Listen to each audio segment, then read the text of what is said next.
المصريين عندهم هلال العيد ملوش علاقه بالهلال والخناقه بقى بتاعت هو طلع في السعوديه ولا طلع في مصر.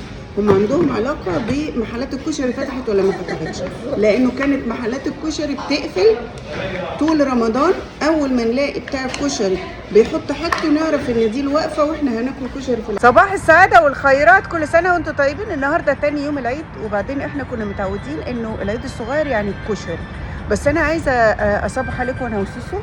ماشي بس سوسو العيد لسه نايمه مبهدله، لسه نايمه، هي عيانه. ايوه الف سلامه يا سوسو.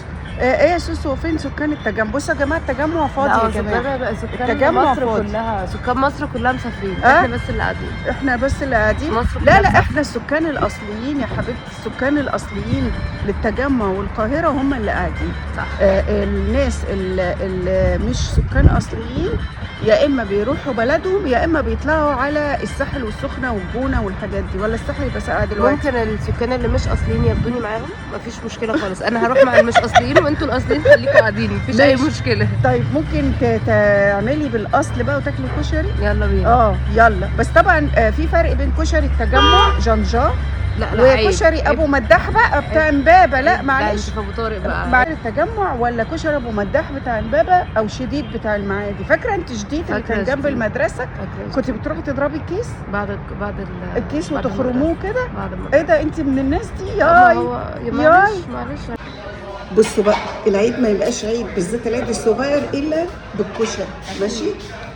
سوسو طبعا ده محمود ابو سعده، ممكن تشبهه اخو حافظ ومتجوز هبه ابو القمصان اختي. ماشي. فاحنا الحمد لله يلا ندخلكم معانا في العيله في العيد ومفيش غيرنا. ايوه قصصنا العائليه ايوه بما ان مفيش غيرنا في القاهره فايه نعيش مع بعض. الغلابه اللي زيي ما طلعوش في حته يقولوا لي. فانا عندي الحمد لله نسخ من حافظ ابو سعده. عندنا محمود ابو سعده واياد ابو سعده وعبد الله ابو سعده، يعني فالحمد لله رب العالمين. من حبنا في ابو سعده وحب ابويا فيه انا اصطدت الواد ده لهبه.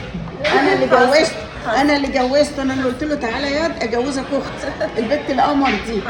ايوه تقدري تنكري؟ لا ماشي. قلنا ان احنا بناكل كشري يعني.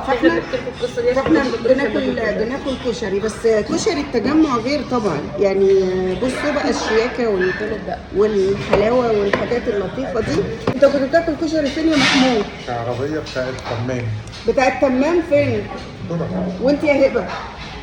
ابو مداح حبيب الملايين، ممكن يكون ملايين عارفينه. ايوه ابو مداح في امبابه. ابو مداح في امبابه. وانت يا سوسو؟ شديد فين يا سوسو؟ سوق المعادي. في سوق المعادي.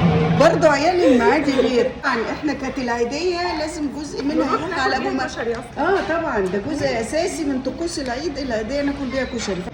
بصوا يا جماعه الكشري خطر وهم خرابة على الجمال يا سوسو. مش يعني لا بس مش قادره اكل حاجه، مش قادره اكل حاجه على الصبح. ما انا ما بقدرش اكل حاجه على الصبح، بس الكشري يعني حاجه على الصبح ده كان سندوتش جبنه. مش قادره اكل جبنه. اي حد بيضعف قدام الكشري، اي حد ممكن يضعف قدامه. مربى وزبده على توست. ايه؟ اي حاجه. مربى وزبده على توست. طب مربى وزبده على توست ولا كشري؟ لا مربى وزبده طبعا بعد الكشري مربى وزبده على توست. مش بدل. احنا هنروح نضرب قهوه وكرواسون. كملوا معانا الرحله بقى علشان احنا دلوقتي فطرنا وهنروح نفطر فطار ايجيبت بقى. ليه؟ طبعا انتوا كنتوا معانا وضربنا كشري، ده اساسي في العيد الصغير. نرجع بقى للاصول المرايه وقواعدنا سالمه. انتوا عارفين بتوع التجمع بيفطروا قهوه وكرواسون، بس المره دي قهوه وكحك. ادوها كحك، ادوني كحك مع القهوه. فتعالوا معانا بقى ايه يعني انسوا بقى فطار الكشري وندخل على فطار القهوه والكرواسون. كل سنه وانتم طيبين.